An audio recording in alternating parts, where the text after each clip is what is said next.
6 syarat pemberlakuan new normal dari WHO.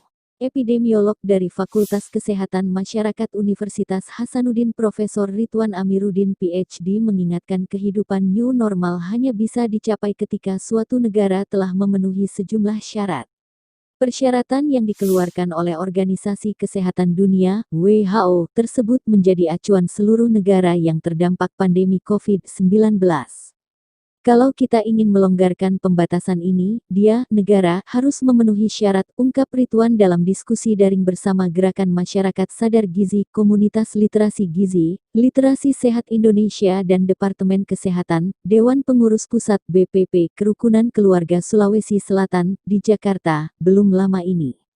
Ridwan yang juga Ketua Perhimpunan Sarjana dan Profesional Kesehatan Masyarakat Indonesia, Persakmi, mengingatkan pertimbangan yang matang dan kesiapan yang baik perlu dimiliki sebelum negara memberlakukan konsep kenormalan baru. Bila mengacu pada WHO, ada 6 kriteria yang perlu dipenuhi oleh suatu negara sebelum melonggarkan pembatasan dan memasuki era new normal. Inspirasi di ujung negeri. Kriteria yang pertama adalah negara yang akan menerapkan konsep new normal harus memiliki bukti bahwa penularan COVID-19 di wilayahnya telah bisa dikendalikan. Bila mengacu pada angka reproduksi R0, situasi bisa dikatakan terkendali bila angka R0 di bawah 1. Menurut Ridwan, saat ini R0 di Indonesia berada di kisaran 2,2 sampai 3,58. Kriteria yang kedua adalah sistem kesehatan yang ada sudah mampu melakukan identifikasi, isolasi, pengujian, pelacakan kontak, hingga melakukan karantina orang yang terinfeksi. Sistem kesehatan ini mencakup rumah sakit hingga peralatan medis. Kriteria yang ketiga adalah risiko wabah virus corona harus ditekan untuk wilayah atau tempat dengan kerentanan yang tinggi. Utamanya adalah di panti wereda, fasilitas kesehatan mental, serta kawasan pemukiman yang padat. Kriteria yang keempat adalah penetapan langkah-langkah pencegahan di lingkungan kerja.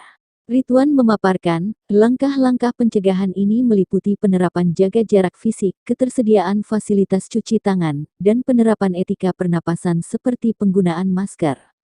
Kriteria kelima adalah risiko terhadap kasus dari pembawa virus yang masuk ke suatu wilayah harus bisa dikendalikan.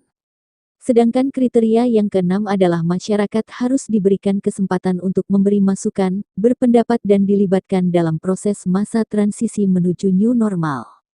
Negara-negara yang ingin memberlakukan new normal, menurut Ridwan, diharapkan bisa memenuhi keenam kriteria ini terlebih dahulu. Bila kriteria-kriteria ini tak bisa dipenuhi, negara disarankan untuk berpikir ulang mengenai rencana penerapan kelaziman baru. Sebelum melonggarkan pembatasan, Anda harus memastikan kriteria-kriteria tersebut diterapkan. Jika tidak bisa, mohon Anda pikirkan kembali, ujar Ridwan menirukan ucapan Direktur Regional WHO Eropa Dr. Hans-Henri Pekluge. Inspirasi di ujung negeri.